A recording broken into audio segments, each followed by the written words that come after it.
السلام عليكم ورحمة الله وبركاته. أهلا بكم في تحفيل التحفيل مع أحمد إسماعيل. الأهلي يقضي على الهلال بثلاثية بقيادة كهربا والمتألقين كهربا وحسين الشحات. أداء أروع من كده، لعيبة 2 لعيبة من أهم اللعيبة في الفرقة، اللعيبة اللي أنا بحس إن عندها روح الأهلي بجد، حب الأهلي. يعني عارف أنت عيش الفانيلا الحمراء بجد، الناس اللي هي ما بقتش موجودة في لعيبة كتير يعني. ففعلا يعني كان روحهم حلوه قوي قدام الهلال، حاسين بالبطوله، حاسين بالجمهور اللي موجود مال المدرج وعوده جميله للجمهور. فدلوقتي هم حطوا الهلال في وضعه الطبيعي، يعني الاهلي حط الهلال في وضعه الطبيعي. اما انا وزي كتير قوي بنتساءل هو ليه الهلال حاطط دماغه بدماغ الاهلي، يعني او كل الفرق بتحط دماغها بدماغ الاهلي. انا اقول لك ليه. اولا اي فرقه فاضيه بتعمل نفسها بتنافس الاهلي، وان ما بينهم عداء ومشاكل، وان هم مظلومين قدام الاهلي. يعني هو مظلوم قدام الاهلي فبيحط راسه براس الاهلي وبيعمل مشاكل، فبالتالي هو بيظهر على الساحه وبيبقى اكنه منافس، واكنه من الفرق المصنفه في افريقيا يعني. ولكن ده موضوع غريب. اما العداء ونزول الجماهير بقى في الموسم قبل اللي فات في الملعب وعايزين يضربوا اللعيبه، وكان هيحصل كارثه في الموضوع دوت، ولذلك هم خدوا العقوبه بمنع الجماهير من الكاف.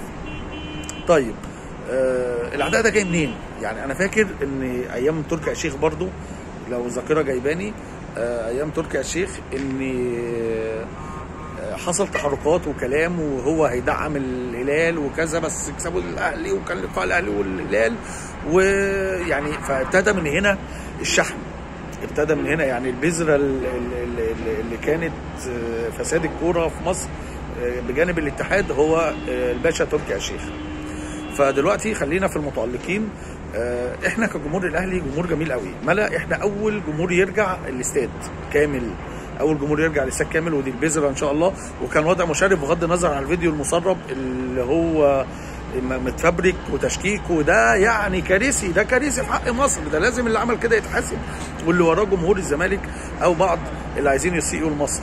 يعني الفيديو ده كارثي، الفيديو ده بكل المقاييس ده فتنه رهيبه.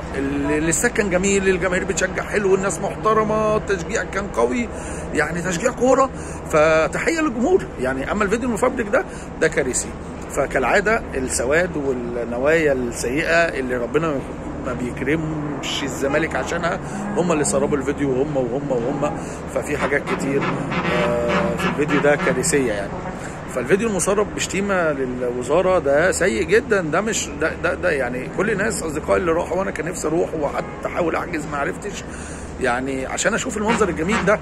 انا بقالي 12 سنه ولا 13 سنه ما روحتش استاد، يعني انا كان نفسي اروح الاستاد وكان نفسي الحق الماتش دوت، ولو انه كل اصدقائي اللي راحوا انبسطوا وقالوا الوضع كان جميل والجمهور كان جميل، فيعني كارثه.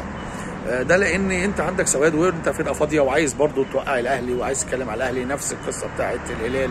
انتوا كل الفرق الفاضيه بتحاول توقع الاهلي ايا كان، او بتحاول تعمل راسها براس الاهلي، وبتحاول ان هي تعلى او قيمتها تعلى بالكلام على الاهلي. اما احنا بقى كجمهور الاهلي فلك ان تتخيل احنا ما بنعرفش نعمل من الفسيخ شربات، وما بنعرفش ندي الا ذو كل حق حقه وكل قدر قدره. بمعنى ان انا كسبان وصعدت، ادائي وحش ولعيبتي وحشه، عندي لعيبه وحشه، عندي لعيبه اشباه لعيبه، عندي لعيبه دون المستوى. يعني انا زعلان، يعني انا بقيت اكسب وزعلان.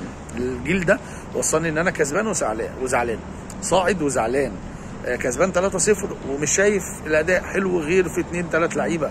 يعني عندي بيرسي تاو، عندي كهربا، عندي الشحات، عندي مروان عطيه تسلم الايادي، عندي خالد عبد الفتاح ولد حلو قوي. فيعني ان شاء الله ديانج راجع كويس، الاداء الدنيا كويسه. يا جماعه الاداء، يا جماعه اللعيبه، احنا في مشكله عندنا كده غريبه. يعني قفشه وعبد القادر دول، يعني انا بكسب وبقيت مشلول، انا بصعد وبتجنن، اجيلي جنان. يعني احنا في رمضان، انتوا فطرتوا الناس امبارح، قفشه وعبد القادر بالذات، يعني قفشه وعبد القادر انتوا فطرتوا الناس امبارح. فارحمونا يعني، ده مش طبيعي، دي فتنه، ده سرطان، افضل اقوله ده فتنه وسرطان في النادي. قفشه وعبد القادر وشريف فتنه وسرطان في النادي، ومعاهم محمد طاهر. فالموضوع صعب قوي يعني. احنا صعدنا. الف مبروك للاهلاويه، الف مبروك لعوده الجمهور، الف مبروك للاداره. نتمنى معالجه الاخطاء قريبا قبل المباريات المهمه والدوشه، فده نقطه مهمه قوي. سلام.